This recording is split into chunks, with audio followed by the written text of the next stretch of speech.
Games Plus Arcade tersedia hanya di RCTI Plus Super App. Mainkan sekarang. Jadi dalam waktu dekat kami akan memperjelas dan memperkuat juga bukti konstruksi hukumnya. Tenang kita juga belum. Warga. Deh aman Sabar. Nah. Oke, Sabar. Nah. Ya, Bang Sandi kedatangan ke training ini Dirkrimsus. Ya oke. Agenda hari ini memang kita sudah agendakan dari 2 minggu lalu. Kita sudah pernah konsul juga ke sini. Terus kemudian kita mengumpulkan data lebih lengkap lagi.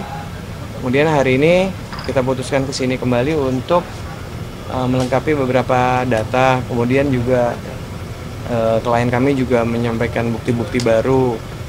Karena memang masih ada beberapa kekurangan yang menurut kami dan juga tadi kita diskusikan memang harus kita kumpulkan lebih jelas lagi bukti-buktinya, karena ada beberapa orang yang harus kita pertanyakan, kebetulan ada di luar negeri, jadi kita meminta bantuan mereka untuk nantinya jadi saksi ya mungkin ya, untuk jadi saksi terkait kerugian dari klien kami yang selama ini nama baiknya selalu ke bawah-bawah di dalam suatu perusahaan. Ya, kami ingin meminta kepada mereka pertanggungjawaban dan juga untuk membersihkan nama baik klien kami. Jadi dalam waktu dekat kami akan memperjelas dan memperkuat juga bukti konstruksi hukumnya, agar mungkin setelah tahun baru kita akan membuat laporan secara resmi, karena tinggal beberapa data lagi yang kita harus lengkapi, dan juga beberapa saksi yang tadi saya bilang ada yang di luar kota, ada yang di luar negeri. Kemudian ya intinya seperti itu. Jadi kita membuat laporan itu mungkin setelah tahun baru. Hari ini kita sifatnya masih konsultasi sama rekan-rekan penyidik, dan kami mengucapkan terima kasih yang sebesar-besarnya atas saran dari pihak polisian.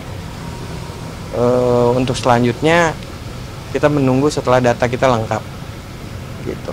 Mungkin kronologi awalnya pencemaran nama baiknya seperti apa sih? Mungkin Mas jelasin. Iya. Kalau kita bicara pencemaran nama baik itu sebetulnya sudah terjadi berkali-kali, cuma kan sampai saat ini memang kita nggak mau melakukan counter attack ya, counter attack ke mereka. Jadinya sementara ini klien kami hanya menerima berbagai macam pencemaran tersebut. Makanya dalam waktu dekat kita melakukan suatu upaya untuk melakukan kejelasan dari hal ini. Yang jelas seperti yang tadi diterangkan oleh Bang Sandi, bahwa klien kami itu amat sangat dirugikan, dan klien kami itu sebetulnya sebagai korban. Jadi sudah sangat tepat kalau kita melakukan konsultasi meskipun berulang kali.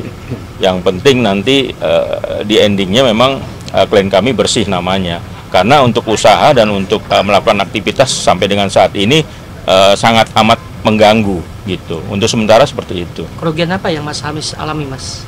Kalau bicara kerugian kan kita ada material, ada imaterial. Jadi kalau Hamis sendiri di sini klien kami kalau untuk bicara kerugian dia pasti detail dan tidak akan dibicarakan di sini. Dia akan membicarakannya nanti di penyidik. Ya kalau ini sudah berlangsung. Cuma kalau kerugian adalah material maupun imaterial, itu aja. Mas Hamis mungkin selama ini seperti apa sih dengan adanya pencemaran nama baik ini? Ya, saya di sini saya rasa sebagai korban ya. Jadi saya cuma pengen cari keadilan aja. Awal mula ada pencemaran nama baik ini karena masalah apa? Sebetulnya gini, kalau kita bicara masalah pencemaran nama baik kan awal mulanya klien kami ini kan di-endorse oleh perusahaan ini. Ketika di-endorse di tahun 2002 ya, dan kita tidak tahu sepak terjang daripada perusahaan ini. Tadinya ya baik-baik saja, bagus gitu loh, tapi di akhir-akhir ini ternyata sudah tidak mau lagi untuk mempertanggungjawabkan jalannya roda perusahaan ini.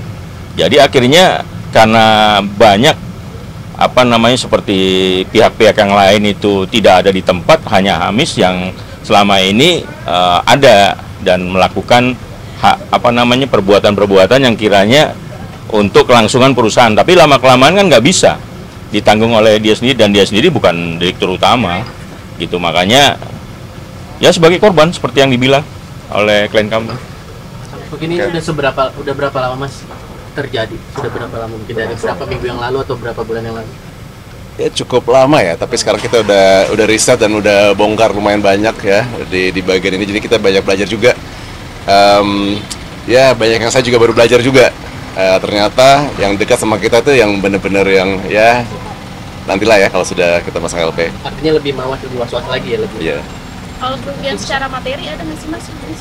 Kerugian secara materi sendiri berapa? Apa ya? Kerugian secara materi. Nanti aja ya. Banyak pekerjaan yang di cancel atau seperti apa? Dengan adanya ini. Ya, yang jelas saya berasa sebagai korban di sini ya, harus lurusin nama juga, reputasi. Jadi kayak banyak yang saya juga baru belajar. Ternyata oh itu gara-gara itu. Oke, jadi sekarang juga lagi dapat bantuan dari tim. Jadi ya mudah-mudahan ada jalan keluarnya. Masa jadi lebih hati-hati lagi nggak sih untuk terima sesuatu seperti apa gitu, untuk tawaran kerja? Jadi lebih aware banget. Pastinya dong, pastinya. Cuman ya kan itu ada hubungan sama lingkungan ya. Jadi tujuan saya itu cuma hanya untuk bersihin lingkungan Indonesia aja. Tapi ternyata di belakang layar ada beda cerita, ada beda dalang. Jadi saya ya pelajaran buat saya. Bang, berarti bisa ditekankan sekali lagi Bang Hamis bukan dirutnya ya? Bukan. Bang Sahabat tersebut ya? Bukan saya, bukan dirutnya. Oke? Lagi? Oke. Dari keluarga sendiri merasa gimana ya? Udah. Oh iya, masalah yang selama ini sering naik ke media, yang selama ini selalu dituduhkan ke klien saya atau klien kami gitu kan, mengenai pertanggungjawaban keuangan terhadap karyawan dan termasuk masalah gaji karyawan. Dan sudah ada pernyataan atau statement secara resmi dari direktur utama bahwa itu bukan tanggung jawab klien kami, itu tanggung jawab daripada dirut, dan silakan itu dicek di medsos juga ada. Jadi kalau selama ini ada banyak pihak yang menyatakan Hamis harus bertanggung jawab terhadap gaji-gaji karyawan, itu adalah salah besar. Jadinya itu sudah pernah disampaikan oleh direktur utama, bukan merupakan tanggung jawab daripada klien kami. Seperti itu. Itu perlu diluruskan. Udah, oke ya. Mas Hamis, support dari keluarga sendiri seperti apa sih dengan untuk melalui kasus ini? Gimana? Support dari keluarga. Oh, saya dapat support 100% dari mereka pastinya. Tapi juga bukan waktu yang gampang ya buat kita semua. Jadi ya pengen ya selesai tahun ini dan mulai tahun depan dengan ya hal yang positif. Ada merasa kekecewaan nggak sih Mas dengan endorse ini, kan harusnya berjalan mulus dan segala macam? Pastinya kita bikin sesuatu yang spesial menurut aku. Cuman sayangnya ada orang yang ya Tricky. yang mungkin bukan satu frekuensi lah sama kita. Jadi ya gitulah ceritanya. Ini ada salah satu oknum ya Mas ya? Ya begitu. Ya mungkin sedikit menegaskan bahwa kami memberikan juga ya mungkin pernyataan jangan sampai ada ya di medsos-medsos oknum-oknum ataupun juga ya yang menyampaikan bahwa klien kami berbuat seperti yang kemarin mungkin ditulis banyak bahwa merugikan atau segala macam. Kalau misalnya memang berita itu tidak benar, ya kami berharap jangan mengulangi lagi, karena tadi klien kami sudah menyampaikan bila mana ada statement-statement baik melalui media sosial yang menuduh ataupun mencemarkan nama baik klien kami, ya kita akan memproses secara hukum gitu ya. Jadi kita menegaskan jangan sampai ada berita-berita yang dibuat ataupun disampaikan di media sosial ataupun mungkin di tempat lain yang merugikan nama baik klien kami, karena klien kami adalah juga sebagai korban seperti apa yang disampaikan sama MS. Itu aja. Mas Hamis, mungkin ada komunikasi terakhir dengan sosok di balik ini atau gimana Mas? Ada komunikasi terakhir nggak? Sudah lama enggak. Iya. Oke. Terima kasih. Terima kasih Mas. Sorry Om Ferdi, hujan tadi gua. Hujan. Terus. Sila, kejar. Let. Vulkan kali let. Let. Ya. Oh terus